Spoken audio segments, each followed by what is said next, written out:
Welcome to another foot stomping, chest pumping instalment of Backyard Farmer. Today I'm going to talk about what's widely known as pests and how they can be useful to gardeners in your backyard. So this is my backyard garden with all the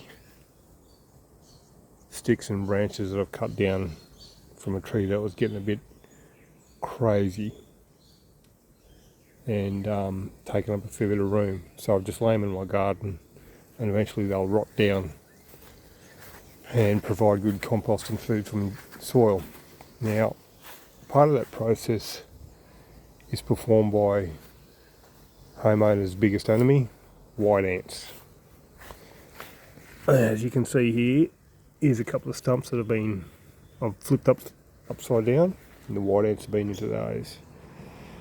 Now, I'm not suggesting for a second that you should have white ants anywhere near your house. That's just crazy, but they are an integral part of breaking down timber and other cardboard and paper and stuff like that in your garden. So whilst they're an absolute pest to the homeowner, they're also a pretty good resource for your garden and backyard.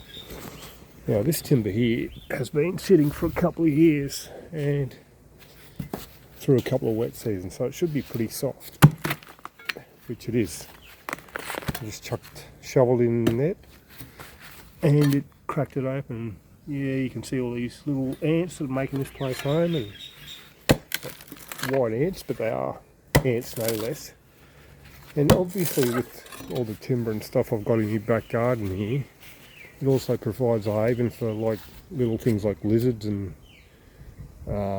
helpful bugs and stuff like that. I haven't seen any snakes touch wood, so it's not providing homestays little cherubs, which is a good thing.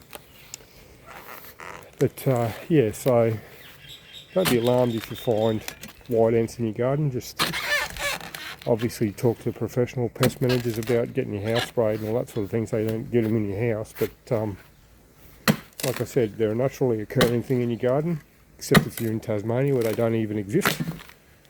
And they help turn waste like this